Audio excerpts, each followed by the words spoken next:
దేవునికి స్తుతులు స్తోత్రాలు చెల్లిస్తూ దేవుని బిడ్డలాంటి మీ అందరికీ నా హృదయపూర్వక వందనాలు తెలియజేసుకుంటున్నాను. ప్రేమేంటి దేవుని బిడ్డలారా, యవ్వన బిడ్డలు, టీనేజర్స్ ఏ రకంగా తమ జీవితాన్ని పాడు చేసుకుంటున్నారు అనేటువంటి అనేకమైన విషయాల్ని మనం ధ్యానిస్తూ వస్తున్నాం. ఆ బిడ్డలకు చెప్పేవారు లేరు, పాపం చెప్పేవారు లేరు.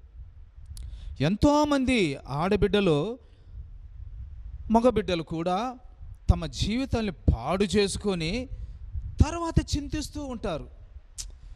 తప్పు అయిపోయిందే, తప్పు చేస్తేనే, నేను తప్పు చేశానే అని చింతిస్తూ ఉంటారు వాళ్ళు.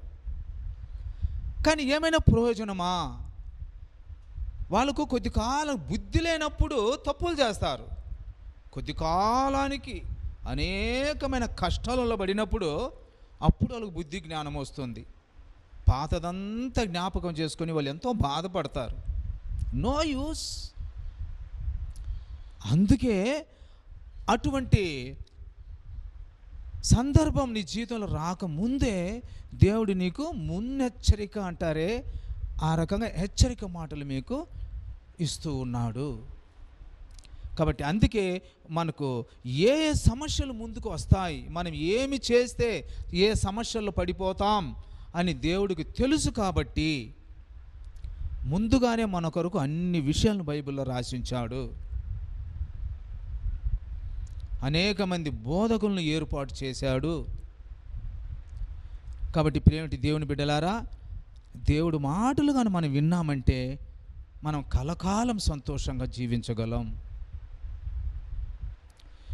ఏ రకంగా ఒక చిన్న బిడ్డ, ఒక 3 నెలల బిడ్డ, 4 నెలల, 5 నెలల బిడ్డ, 6 నెలల బిడ్డ, చిన్న బిడ్డలు ఉంటారు కదా, వాళ్ళు చూడండి, ఆ తల్లి వారికి ఏదైనా ఆహారం పెట్టినప్పుడు ఆ అను అంటే నవ్వుతూ ఆ అంటారు. మీరందరూ చూసే ఉంటారు. అంటే ఆ తల్లి మీద ఎంత నమ్మకం. ఆ చిన్న బిడ్డలు ఏమైనా ఆలోచిస్తారా? ఆ తల్లి ఏం పెడుతుందో, ఆ తల్లి పెట్టేది నా బాడీకి సూట్ అవుతుందో లేదో, ఆ తల్లి నా తల్లి నాకు మంచి ఆహారం పెడుతుందో లేదో అని ఆలోచిస్తారా వాళ్ళు? తల్లి ఆ అను అనగానే సంతోషంగా ఆ అంటారు. అంత నమ్మకం ఆ బిడ్డలకు ఆ తల్లి మీద. ఆ చిన్న బిడ్డలే ఎందుకు, తర్వాత కొద్దిగా పెరిగి పెద్దయిన బిడ్డలు కూడా ఎందుకో, 1 సంవత్సరం బిడ్డలే కానీ, 2 సంవత్సరాల బిడ్డే కానీ, 5 సంవత్సరాల బిడ్డే కానీ, ఏ రా రా రా బిడ్డ రా రా ఆపట్ అన్నప్పుడు బిడ్డలు నవ్వుతూ నోరు తెరుచుకొని వస్తారు. ఆ తల్లి ఏమి నోట్లు పెడితే అది సంతోషంగా తింటారు. మనం చూస్తూ ఉంటున్నాం కదా, మనం అందరం బిడ్డలు అయిపోతే అంత బాగుంటుందో రా. ఆ రకంగా ఉండమంటున్నాడు దేవుడు, ఆ రకంగా ఉండమంటున్నాడు దేవుడు, ఆ రకంగా నన్ను నమ్మండి అంటున్నాడు దేవుడు. చిన్న బిడ్డలు తల్లిని ఏ రకంగా నమ్ముతారో, ఏం పెడితే అది తింటారో, ఏమి చెయ్యమంటే అది చేస్తారో, ఏది చెయ్యొద్దంటే అది చెయ్యరు. చిన్న బిడ్డలు కొంచెం పెరిగిన తర్వాతే చెప్పిన మాట వినేలేదు, సాతాన్ చేతిలో పడి. కానీ చిన్న చిన్న బిడ్డలు, ముద్దు బిడ్డలు ఎంత నమ్ముతారో తల్లిదండ్రులను. ఆ రకంగా నన్ను నమ్మండి అని కోరుకుంటున్నాడు దేవుడు. అదే రకంగా మనం ఎప్పుడైతే దేవుణ్ణి నమ్ముతామో, చిన్న బిడ్డలు, తల్లిదండ్రులు నమ్మిన చిన్న బిడ్డకి ఎప్పుడైనా హాని కలుగుతుందా? వాళ్ళ శరీరానికి తగనిది ఏమైనా పెడతారా తల్లులు? అన్ని రకాలుగా ఆలోచించి ఆ బిడ్డలకు ఏం పెట్టాలో అదే పెడతారు తల్లులు. ఆ బిడ్డలకు పెట్టకూడనిది ఏది కూడా పెట్టరు. అదే రకంగానే దేవుడు కూడా అన్నీ మన మేలుల కొరకే ఉపదేశం ఇస్తున్నాడు. అన్నీ మన మంచి కొరకే. కాబట్టి బ్లైండ్గా మనం దేవుడి మాట వినాలి, బ్లైండ్గా వినాలి. ఏమి చెబుతాడో చేయాలి, అంతవరకే. దాని గురించి మనం ఆలోచించాల్సిన అవసరం లేనే లేదు. జస్ట్ ఎగ్జాంపుల్, చిన్న బిడ్డలదే ఎగ్జాంపుల్. తల్లి ఏం పెడితే అది తింటారు, ఏం చేయమంటే అది చేస్తారు. బుజ్జగిస్తారు, పడుకో పడుకో పడుకో పడుకో పడుకో అంటారు, సైలెంట్గా పడుకుంటారు చిన్న బిడ్డలు. ఆ రకంగా ఉండాలి మనం కూడా. దేవుడు ఏమి చెయ్యమంటే చెయ్యాలి మనం. దానికి వ్యతిరేకంగా మనం ఏది కూడా చెయ్యకూడదు. కాబట్టి ప్రియమైన దేవుని బిడ్డలారా, సామెతల గ్రంథం 6వ అధ్యాయం 20 వచనం నుంచి 26వ వచనం వరకు మనం చూద్దాం. నా కుమారుడా, దేవుడు ఎంత బాగా పిలుస్తున్నాడో చూడండి. నా కుమారుడా, నా బిడ్డ, నీ తండ్రి ఆజ్ఞను గైకొనుము. నీ తండ్రి ఏది చేసినా నీ మంచి కొరకే చేస్తాడు. ఎక్సెప్షనల్ కేసెస్ ఎక్కడో కొన్ని ఉంటాయిలే, వాటితో మనకు పని లేదు, అది సపరేట్ టాపిక్. అది పనికి మన తల్లిదండ్రులు కూడా ఉన్నారులే, బిడ్డల జీవితం ఆడుకునేవాళ్ళు. ఆ ఎక్సెప్షనల్ కేసెస్ గురించి కాదు దేవుడు చెప్తుండేది, మిగిలిన వాళ్ళు మంచి వాళ్ళని గురించి. నా కుమారుడా, నీ తండ్రి ఆజ్ఞను గైకొనుము. నీ తండ్రి ఏం ఆజ్ఞిస్తాడు నీకు? నాన్న స్కూల్కి రెగ్యులర్గా వెళ్ళరా, బాగా చదువుకో, ఇంటికి వచ్చి హోంవర్క్ చేసుకో, చెడు సావాసాలు అసలు చేయొద్దు, నువ్వు ఎక్కువ టీవీ చూడొద్దు, ఇదే కదా చెప్పేది తండ్రి. ఆ మాటలు విను అంటున్నాడు దేవుడు. తర్వాత, నీ తల్లి ఉపదేశమును త్రోసివేయకము. నీ తల్లి ఆజ్ఞ ఇచ్చినట్టు ఏమి ఇవ్వదు, ప్రేమగా చెప్తుంది ఉపదేశం, సజెషన్స్ ఇస్తుంది. బిడ్డ ఇలా ఉండు, ఇలా ఉండు, ఇలా ఉండని మంచిగా ప్రేమ చెప్తుంది. ప్రేమగా చెప్తుందిలే, మా అమ్మ చాలా వీక్లే, మా అమ్మ ఏమి లెక్కలే నాకని తోసివేయొద్దు. ఆమె ఉపదేశాన్ని నువ్వు త్రోసివేసావంటే నువ్వు చాలా కష్టపడతావు నువ్వు. కాబట్టి తల్లి ఉపదేశం ఎన్నటికీ తోసివేయొద్దు. దేవుడు అంటున్నాడు ఈ మాట. నీ తల్లి ఉపదేశమును వేయకుము, వాటిని ఎల్లప్పుడూ నీ హృదయమునందు ధరించుకొనుము. నీ తల్లి చెప్పే మాట కానీ నీ తండ్రి చెప్పే మాటలు కానీ ఎల్లప్పుడూ నీ హృదయంలో ఉంచుకో. నువ్వు ఎప్పుడు ఏం పని చేయాలన్నా కానీ ఆ మాటలు హెచ్చరిస్తాయే, దాని ప్రకారమే చేయి నువ్వు. ఇప్పుడు నీ తల్లిదండ్రులు నీకు చెప్తారు, నాన్న స్కూల్కి రెగ్యులర్గా వెళ్ళి నాన్న అని చెప్తారు వాళ్ళు.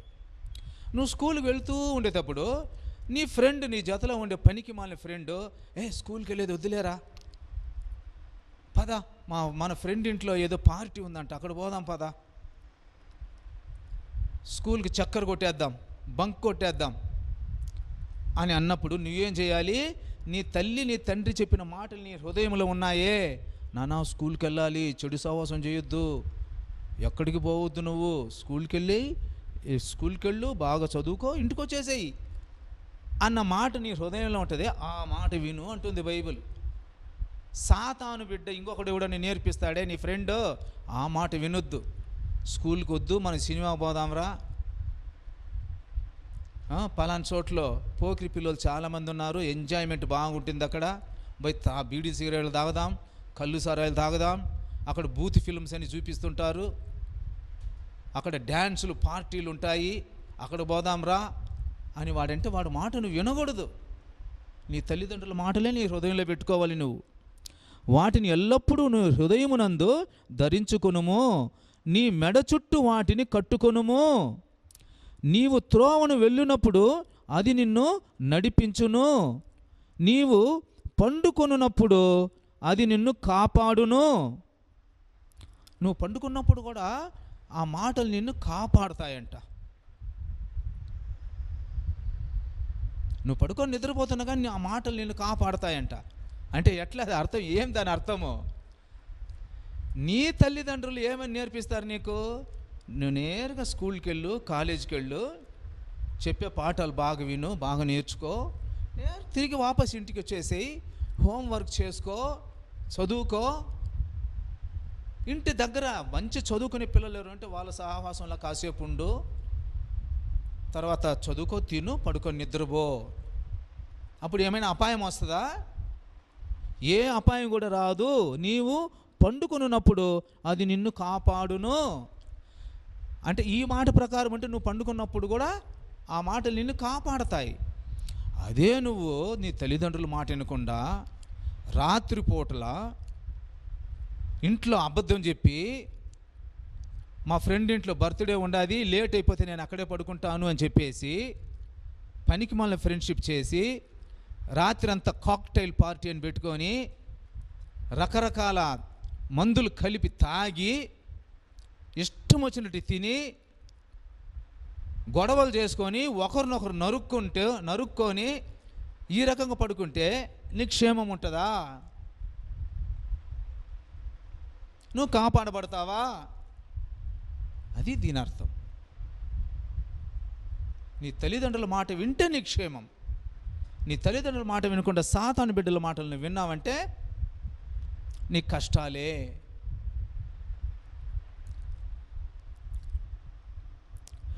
నీవు మేలుకొనున్నప్పుడు అది నీతో ముచ్చటించును, ఆజ్ఞ దీపముగాను ఉపదేశము వెలుగుగాను ఉండును. కాబట్టి నీ తల్లిదండ్రుల ఆజ్ఞ నీకు దీపముగాను వెలుగుగా ఉంటాయన్నమాట. వెలుగు అంటే ఏమి? నిన్ను మంచి మార్గంలో నడిపించేది, నీ జీవితం అంతా శాంతి సమాధానం సంతోషాలతో నింపేది. అటువంటి జ్ఞానాన్ని నీ తల్లిదండ్రులు నీకు బోధిస్తారు. కాబట్టి వాళ్ళ మాట విను. వెలుగు అనగా సంతోషము, చీకటి అనగా దుఃఖము. నీ తల్లిదండ్రుల మాట నువ్వు వింటే నువ్వు ఎల్లప్పుడూ సంతోషంగా ఉంటావు. నీ తల్లిదండ్రుల మాట వినకుండా పనికి మాలిన ఫ్రెండ్ల మాటలుగా నువ్వు విన్నావంటే నీ జీవితం అంతా నీకు ఏడుపే, దుఃఖమే, బాధే, కన్నీరే, కష్టాలే. అది దేవుడు చెప్తుండేది. కాబట్టి దేవుడి మాటల్లో సత్యం ఉంది. ఆ మాటలో ప్రతి ఒక్కరు కూడా నమ్మాలి, దాని ప్రకారం నడుచుకోవాలి. శిక్షార్థమైన గద్దింపులు జీవ మార్గములు. కొన్నిసార్లు నీ తల్లి నీ తండ్రి నిన్ను గద్దిస్తారు కూడా. ఏమి చెప్పిన మాట వినట్లేదు, నువ్వు పాడైపోతావు, జాగ్రత్త అని నిన్ను గద్దించినా కానీ అది నీ మంచి కొరకే అన్న సత్యాన్ని మరిచిపోవద్దు బిడ్డ. అవి జీవ మార్గములు, నీకు జీవాన్నిచ్చే మార్గం. నీ తల్లిదండ్రుల మాటను వింటే నువ్వు ఈ భూమి మీద ఉన్నంత వరకు నువ్వు సంతోషంగా జీవిస్తావు. అంతేకాకుండా నువ్వు పరలోక రాజ్యంలో నిత్య జీవాన్ని పొందుకొని యుగయుగములు దేవునితో నువ్వు సంతోషంగా జీవిస్తావు. అటువంటి జీవ మార్గములు నీ తల్లిదండ్రులు నీకు ఇచ్చేటువంటి జ్ఞానోపదేశంలో ఉన్నవి. కాబట్టి నీ తల్లిదండ్రుల మాట నువ్వు విను అని బైబిల్ ఆజ్ఞాపిస్తున్నది. చెడు స్త్రీ ఎద్దుకు పోకుండాను, పరస్త్రీ పలుకు ఇచ్చకపు మాటలకు లోబడకుండాను అవి నిన్ను కాపాడును. నీ తల్లిదండ్రులు మొదలే నీకు అడ్వైజ్ చేస్తారు, కానీ ఎంతోమంది తల్లిదండ్రులు సామాన్యంగా ఈ విషయాలలో మాత్రం అంతగా అడ్వైజ్ ఇవ్వట్లేదు. అంటే ఎలా చెప్పేది అని అనుకుంటారు తల్లిదండ్రులు. అలా అనుకోకూడదు, చెప్పాలి. బిడ్డలకు ప్రతి విషయం కూడా చెప్పాలి. ఒకవేళ తల్లిదండ్రులు మేము చెప్పలేము అని అనుకుంటారా, పోనీ మందిరాలలోనే చెప్పాలి. అలా అక్కడ తల్లిదండ్రులు చెప్పరు, స్కూల్ కాలేజీలలోనూ చెప్పరు, మందిరంలోనూ చెప్పరు. మరి ఎక్కడా చెప్పకపోతే ఆ బిడ్డలకు తెలిసేది ఎలా? తెలియకనే ఎవరు చెప్పరు కాబట్టి బిడ్డలు నాశనం అయిపోతున్నారు. అందుకే నేను వివరంగా చెబుతున్నాను. ఎవరో కొంతమంది అయినా చెప్పాలి కదా, ఎవరు చెప్పకపోతే ఎట్లాగా? కాబట్టి చెడు స్త్రీ ఎద్దుకు పోకుండాను, పరస్త్రీ పలుకు ఇచ్చకపు మాటలకు లోబడకుండాను అవి నిన్ను కాపాడును. అంటే ఈ మాటలు నీకు చెప్పబడితే మొదలే చెడు స్త్రీ దగ్గరకు పోవద్దు. కొంతమంది స్త్రీలు ఉంటారు చెడు స్త్రీ ఎద్దకు పోకుండాను. అంటే కొంతమంది చెడు స్త్రీలు ఉంటారు, పనికి మాలిన వాళ్ళు, చెడ్డోళ్ళు. చెడు స్త్రీ అంటే చెడ్డోళ్ళు.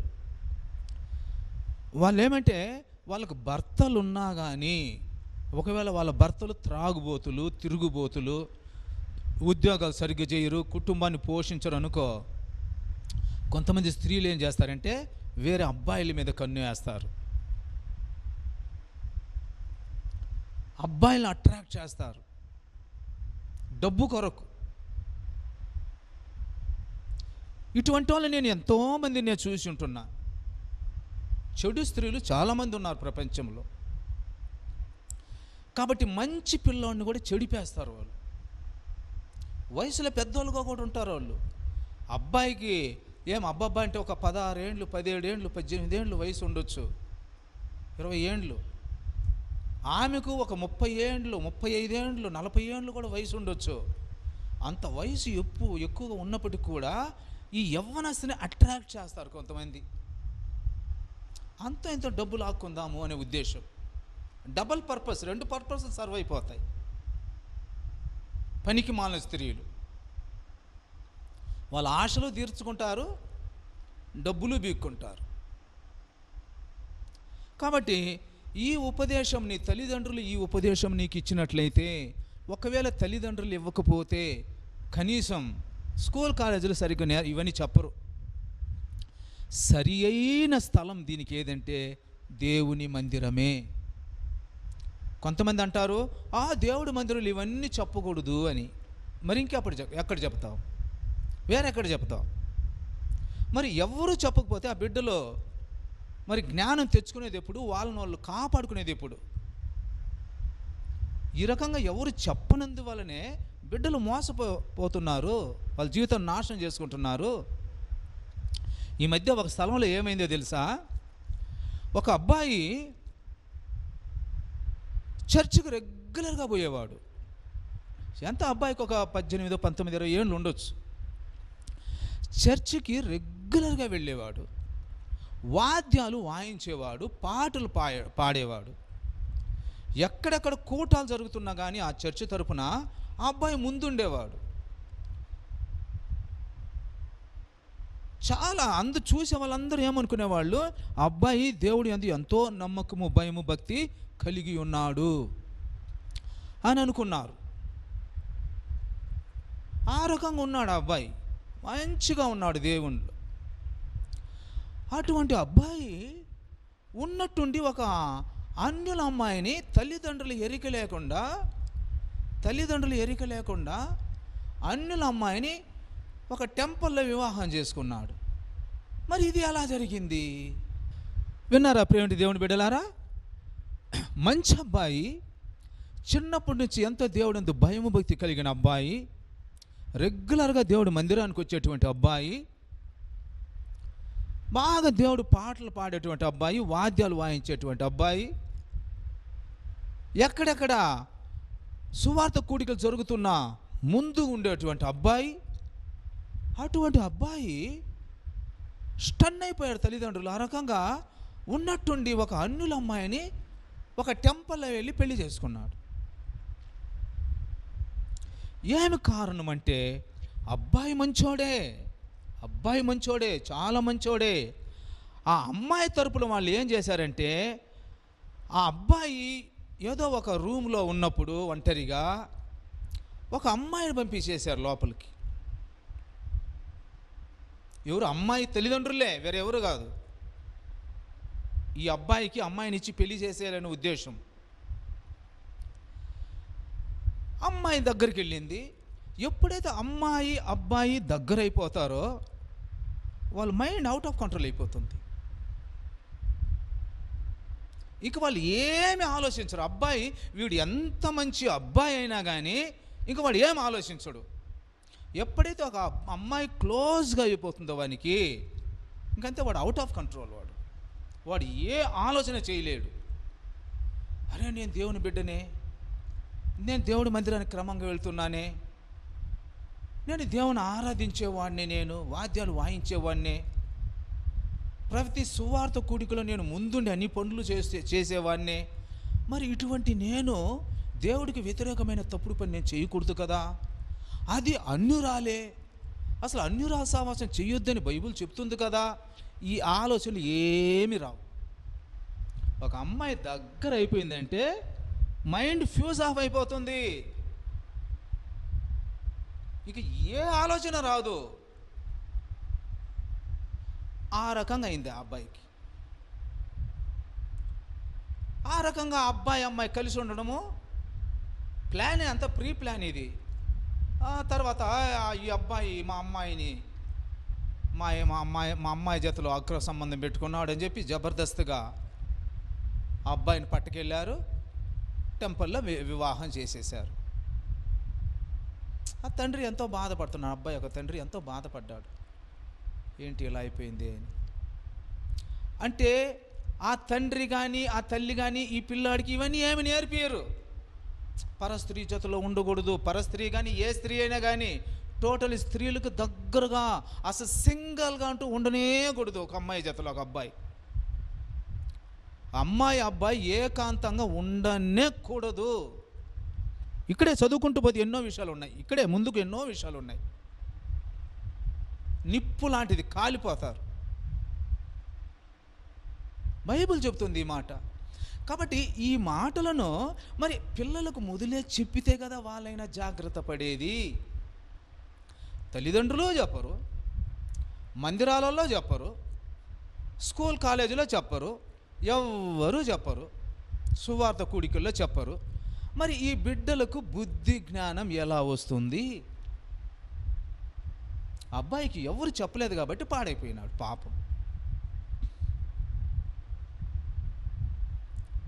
కాబట్టి ప్రేమ దేవుని బిడ్డలారా, జాగ్రత్తగా ఉండండి. ఇటువంటి మాటలు మీకు ఎవరికి చెప్పించుకున్నానో నేనంటూ చెబుతూనే ఉంటాను, జాగ్రత్తగా ఉండండి బిడ్డలారా, జాగ్రత్తగా ఉండండి. కాబట్టి బైబిల్ కూడా చెప్తుంది, దాన్ని వివరించి చెప్పేవాళ్ళు లేరే. బైబిల్ ఏమో మాటలు ఉన్నాయి, మరి ఎవరైనా ఒకరు వివరించి చెబితే కదా బిడ్డలైనా నేర్చుకుంటారు, జాగ్రత్త పడతారు. తప్పు చేసిన తర్వాత వీడు మంచోడు కాదు అంటారు. ఒక అమ్మాయి వచ్చి అబ్బాయి క్లోజ్ అయిందంటే మైండ్ ఫ్యూజ్ ఆఫ్ అయిపోతుంది, వాడు ఏం ఆలోచించలేడు. ఇంకా తప్పు జరుగుతుంది అక్కడ.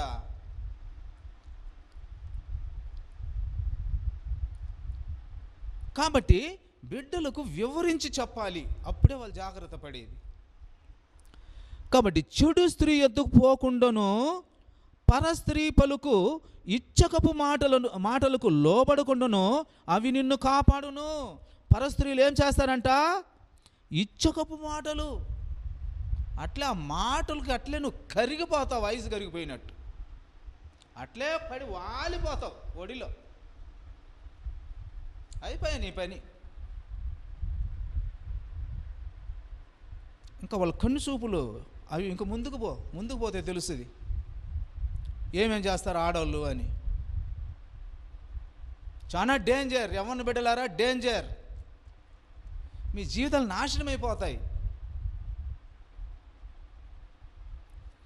కాబట్టి అంటే తల్లిదండ్రుల మాట విను అని పైన ఉండేది, ఆ మాటలు ఈ విషయాలలో నిన్ను కాపాడతాయి అంటే తల్లిదండ్రులు చెబితేనే కదా. సరిగ్గా అర్థం చేసుకోవాలి ఈ మాటను.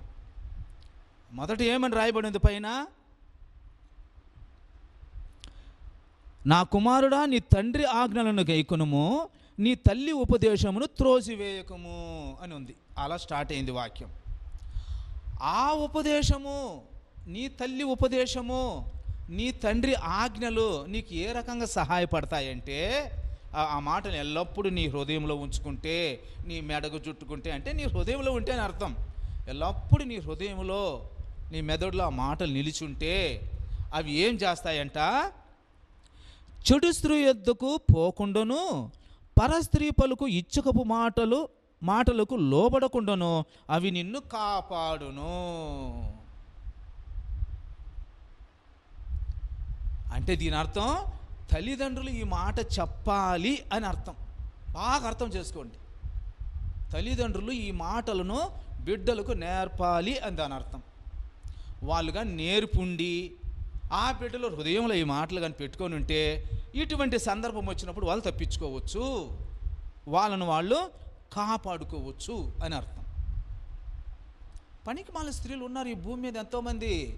బిడ్డలను పడేస్తారు, వాళ్ళు నాశనం చేస్తారు, వాళ్ళ మైండ్ చెడిపేస్తారు, వాళ్ళ జీవితాన్ని చెడిపేస్తారు, వాళ్ళు నాశనం చేస్తారు.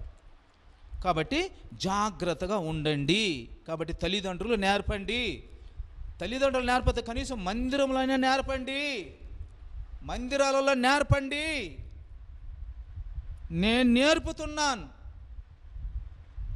ఎక్కడెక్కడైతే బోధిస్తానో అనేక స్థలాలు ఇవే నేను బోధించేది. ప్రతి స్థలాలలో ఇదే నేను బోధించేది. ఇది మన పని కాదు అనకూడదు, ఇదే మన పని. బైబిల్ చెప్తుంది ఏం నేర్పాలని.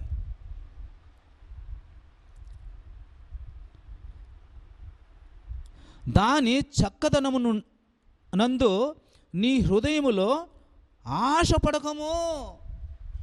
అమ్మాయి చాలా చక్కదనం, చాలా బాగుంటుంది. ఆ వయసు అలా 16 ఏండ్లు, 17 ఏండ్లు, 18 ఏండ్లు ముఖంలో వెలుగు వచ్చేసింది అమ్మాయిలకి. చాలా అట్రాక్టివ్గా ఉంటారు, కళ్ళల్లో మెరుపు. బైబిలే చెప్తుంది ఈ మాట.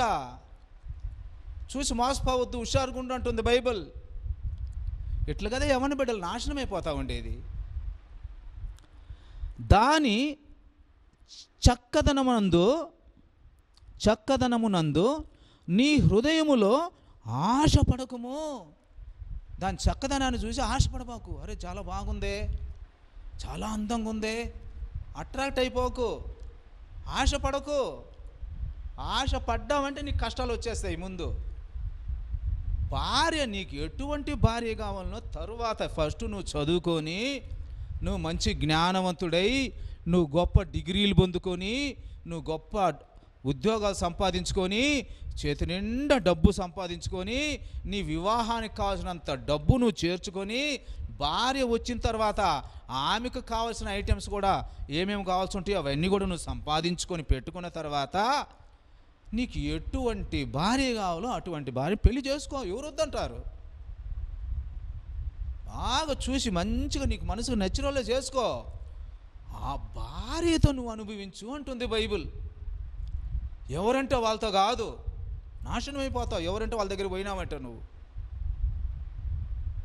భార్యకు సమానం వేరే ఏ స్త్రీ ఉండదు నీకు. భార్య అన్నది కలకాలం నిన్ను గుండెల్లో పెట్టుకొని నిన్ను కాపాడుతుంది. ఆమెను భార్య అనేది ఇవి ఉంటాయే పనికి మళ్ళీ నిన్ను దోచుకొని తినే ఇవి.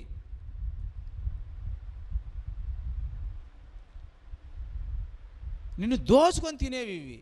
వాటి దగ్గర జాగ్రత్తగా ఉండు అంటుంది బైబిల్. ఏది చెడు స్త్రీని గురించి మాట్లాడుతుండేది. కాబట్టి దాని చక్కదనమునందు నీ హృదయములో ఆశపడకము. అది తన కనురెప్పలను చిక్కలించి నిన్ను లోపరుచుకొన నీయకుము. కనురెప్పలంట, కనురెప్పలు ఎట్లుంటాయి కనురెప్పలు చూడాలి మరి. బైబిలే చెప్తుంది ఈ మాట. వాళ్ళు కంటు చూపుతా నిన్ను పడగొట్టేస్తారు అంటుంది బైబిల్. అది తన కనురెప్పలను చికిలించి నిన్ను లోపరుచుకొన నీయకము. కనురెప్పలు చికిలించి నిన్ను లోపరుచుకుంటాయంట పనికి వాళ్ళని. కాబట్టి అసలు ఇవన్నీ జరిగేది ఎప్పుడు? నువ్వు వాటి దగ్గరికి పోతేనే కదా. నువ్వు వాటి దగ్గరికి పోతే కదా ఇదంతా జరిగేది. యేసోబు అట్లా తప్పించుకొని పారిపోయినాడు, అట్లా పారిపోవాలి మనం. అప్పుడు మనల్ని మనం కాపాడుకునేకి అయ్యేది. నువ్వేదో బాగుందే, అమ్మాయితో మాట్లాడుతుంటే బాగుందే, చాలా హ్యాపీగా ఉంది అన్నావంటే నువ్వు నాశనం అయిపోతావు. బాగుందే అనుకునేది నీ భార్యతో మాత్రం అనుకోవాలి నువ్వు బాగుందే అని. యువతంటే దాంతో కాదు. ఇది బైబిల్ చెప్తూ ఉండేది, అది మనం చదువుతూ ఉండేది. ఇంకొక దాంతో నీకేం పని? ఇప్పుడు చదువుకునే వయసు, చదువు మీద కాన్సన్ట్రేషన్ పెట్టు, బాగా చదువు, మంచి జ్ఞానవంతుడవు, గొప్ప డిగ్రీలు పొందుకో, గొప్ప ఉద్యోగాలు సంపాదించుకో, మంచి ఉద్యోగం సంపాదించుకో, బాగా చేతుల్లో డబ్బు సంపాదించుకో, కావాల్సినవన్నీ సంపాదించుకో, వివాహానికి కావాల్సిన డబ్బు సంపాదించుకో, మంచి అమ్మాయిని చూసి వివాహం చేసుకో. ఆ అమ్మాయితో ఉండు ఆనందంగా, నువ్వు సంతోషంగా.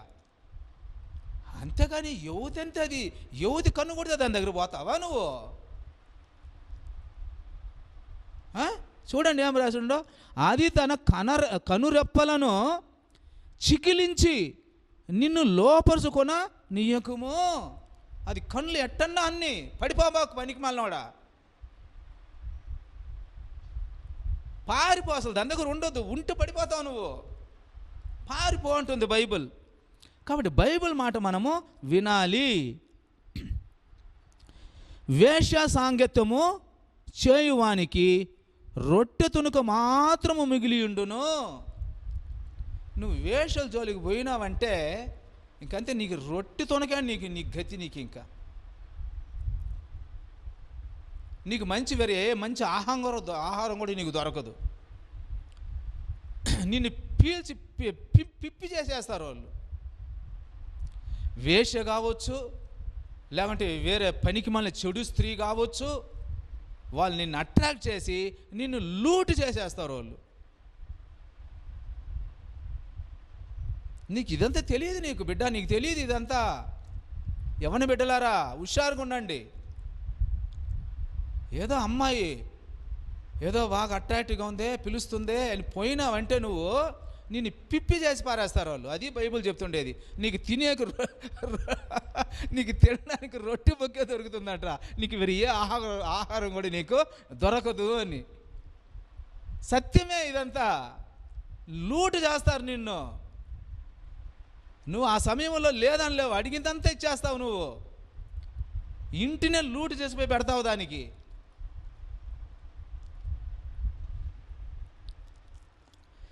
కాబట్టి ప్రియమైన దేవుని బిడ్డలారా, దేవుని మాటలు చాలా అమూల్యమైనవి. ఆ మాటలు మనము వినాలి. దేవుడి మాటల ప్రకారమే మనం జీవించాలి. అప్పుడు మాత్రమే మనం ఈ భూమి మీద సురక్షితంగా జీవించగలం. బ్లైండ్గా నమ్ము దేవుడి మాటల్ని, బ్లైండ్గా నమ్ము. కిందకి మీరే చదువుకుంటూ పోండి. అయ్యో ఎంత తమాషగా ఉన్నాయో మాటలు. తమాష అంటే ఇలా రాశారే బైబిల్లో అని, కానీ సీరియస్నెస్ ఉంది దాంట్లో, చాలా సీరియస్నెస్ ఉంది. నిప్పు లాంటిది, పోవద్దు, స్త్రీల దగ్గరికి పోవద్దు అని చెప్తుంది బైబిల్.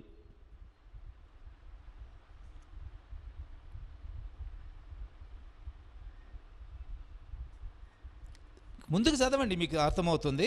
కాబట్టి మనం టైం అవుతుంది కాబట్టి మిగిలిన విషయాలకు వెళ్దాం. కాబట్టి ప్రియమైన దేవుని బిడ్డలారా, ఇప్పటికైనా జాగ్రత్తగా ఉండండి. కాబట్టి చదువుకునే వయసులో ఇప్పుడు 2 పాయింట్లు కవర్ చేసాం. ప్రీవియస్ ఎపిసోడ్లోనూ దీంట్లోనూ ఇప్పుడు 2 పాయింట్లు మనం కవర్ చేసి ఉండేది. అసలు యవ్వన బిడ్డలు ఎందుకు పాడైపోతున్నారు, ఎందుకు నశించి నాశనమైపోతున్నారు,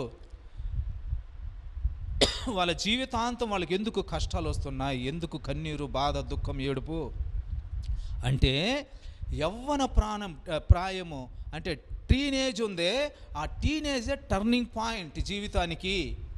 వాడు నాశనం వైపు వెళుతాడా, రక్షణ వైపు వెళుతాడా అనే టర్నింగ్ పాయింట్ అక్కడే ఉండేది, టీనేజ్లోనే.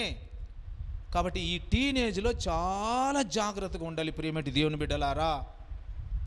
ఒకటి, బిడ్డలు చదువుకోకుండా నాశనం అయిపోవడానికి కారణం ఏమిటంటే చెడు అలవాటులు. బీడీ సిగరెట్లు తాగడము, కళ్ళు సారాయిలు తాగడము, గాంజాలు జరదాలు తినడము, గుట్కాలు తినడము, దీని మూలంగా ఒకటి నాశనం అయిపోతున్నారు. రెండవది మొబైల్. ఇప్పుడు మొబైల్ వేరే వచ్చేసాయి. ఆ మొబైల్ మూలంగానే అనేక మంది నాశనం అయిపోతున్నారు. మొబైల్ ఓపెన్ చేస్తే టైం ఎట్లా పోతుందో తెలిసేలేదు. 3 hours 4 hours 5 hours రాత్రిపూట్లు అయితే అనేక మంది అబ్బాయిలు మొబైల్ ఆన్ చేశారంటే రాత్రి 1 గంట అవుతుందో 2 గంటలు అవుతుందో 3 గంటలు అవుతుందో తెలియదు. అంత ఇంట్రెస్ట్గా ఉంటుంది, చూస్తూనే ఉంటారు వాళ్ళు. అంతే, లైఫ్ నాశనం అయిపోతుంది. ఒకటి బ్యాడ్ హ్యాబిట్స్, ఇది కూడా ఒక బ్యాడ్ హ్యాబిట్ అనుకోండి, మొబైల్ కూడా బ్యాడ్ హ్యాబిట్ అనుకోండి. తర్వాత రెండవది స్త్రీల సహవాసం, అమ్మాయిల సహవాసం, లవ్ అఫేర్స్. దీని మూలంగానే నాశనం అయిపోతుండేది బిడ్డలు. అనేక మంది బిడ్డలు నాశనం కాదానికి ఇవే కారణాలు. అదే బైబిల్ కూడా ఇప్పుడు ఇదివరకు ఆ వాక్యాన్ని మనం ధ్యానించాం. కాబట్టి ఇప్పటికైనా జాగ్రత్త పడండి ప్రియమైన దేవుని బిడ్డలారా, ఇప్పటికైనా జాగ్రత్త పడండి. మీ జీవితాలని మీ చేతులతో నాశనం చేసుకునేది వద్దు. ఈ వాక్యాన్ని విన్న తర్వాతైనా మీరు మారండి. మీ మనసుల్ని గట్టిపరచుకోండి. ఏ చెడు అలవాటుకు మీ మనసులో చోటు ఇవ్వద్దండి. పవిత్రంగా ఉండండి. ఏ చెడు అలవాటు లేకుండా పవిత్రంగా ఉండండి. అప్పుడు మీకు చదువు బాగా అబ్బుతుంది. దేవుడికి మీకు మంచి జ్ఞానం ఇస్తాడు. చదువుకొని గొప్ప గొప్ప డిగ్రీలు పొందుకోండి, గొప్ప ఉద్యోగాలు సంపాదించుకోండి, చేతి నిండా జీతం సంపాదించుకో, లగ్జరియస్గా దేవుడికి భయంకరంగా జీవించు. పెద్ద పెద్ద స్థలాలు కొనుక్కొని, చుట్టూ గార్డెన్ వేసుకొని, బ్యూటిఫుల్ బంగ్లా లాంటి ఇల్లు మధ్యలో కట్టుకొని ఆనందంగా సంతోషంగా జీవించాలి. ఆ రకంగా ఉండాలి జీవితం అంటే. అంతేగాని చెడు అలవాట్లకు బానిసులై, చదువు వదిలిపెట్టేసి అజ్ఞానులై, చిన్న చిన్న చిన్న కూలినాలు చేసుకుంటూ, ఆ సంపాదించి త్రాగడానికే సాలకుండా అప్పులు చేసుకుంటూ, అప్పులు ఇవ్వకుండా వాళ్ళ చేత కొట్టిపించుకుంటూ, తిట్టిపించుకుంటూ, భార్య బిడ్డలకు ఆహారం పెట్టకుండా చంపుతూ, తల్లిదండ్రులను టోటల్గా నెగ్లెక్ట్ చేస్తూ, అనారోగ్యం వస్తే అట్లే చనిపోవడము. ఇదేమైనా బాగుందా? ఉండడానికి మంచి ఇల్లు ఉండదు. ఇన్ని కష్టాలు బాధలు వస్తాయి చదువుకోకపోతే, చెడు అలవాట్లు ఉన్నాయంటే. అందుకే చెడు అలవాట్లన్నీ వదిలిపెట్టు.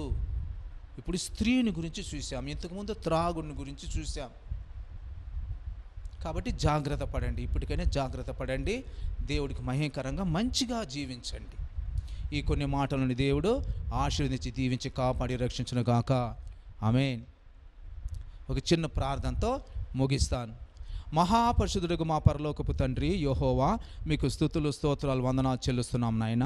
ప్రేమ దయ కనికరం కలిగినటువంటి మా ప్రభువా, మా ప్రియరక్షక, మా కోసం ప్రాణం పెట్టి తిరిగి 3వ రోజు లేచినటువంటి మా గొప్ప దేవ యేసయ్యా, మీకు స్తోత్రాలు వందనాలు చెల్లిస్తున్నాం నాయన. తండ్రి, అనేకమైన ఆజ్ఞలు మీరు ఇచ్చుంటున్నారు తండ్రి. నీ తండ్రి ఆజ్ఞలను గైకొనుము, నీ తల్లి యొక్క ఉపదేశమును త్రోసివేయకుము అని చెప్పి ఉంటున్నారు తండ్రి. తర్వాత నీ తండ్రి యొక్క ఆజ్ఞ ప్రకారము, నీ తల్లి యొక్క ఉపదేశ ప్రకారము చెడు స్త్రీ దగ్గరకు వెళ్ళొద్దు అని చెప్పి ఉంటున్నారు నాయన. చెడు స్త్రీ దగ్గరికి వెళ్ళుట ద్వారా ఏమి జరుగుతుంది అనేటువంటి విషయాలను కూడా మేము తెలుసుకోగలిగినాం నాయన. మీకు స్తోత్రాలు వందనాలు తండ్రి. ఈ వాక్యం విన్న తర్వాత అయినా తండ్రి, యవ్వన బిడ్డలు ఈ వాక్యాలను సరిగ్గా అర్థం చేసుకొని, ఈ వాక్యాలను వారి వారి హృదయాలలో పదిలపరుచుకొని, పరస్త్రీ జోలికి వెళ్ళకుండా,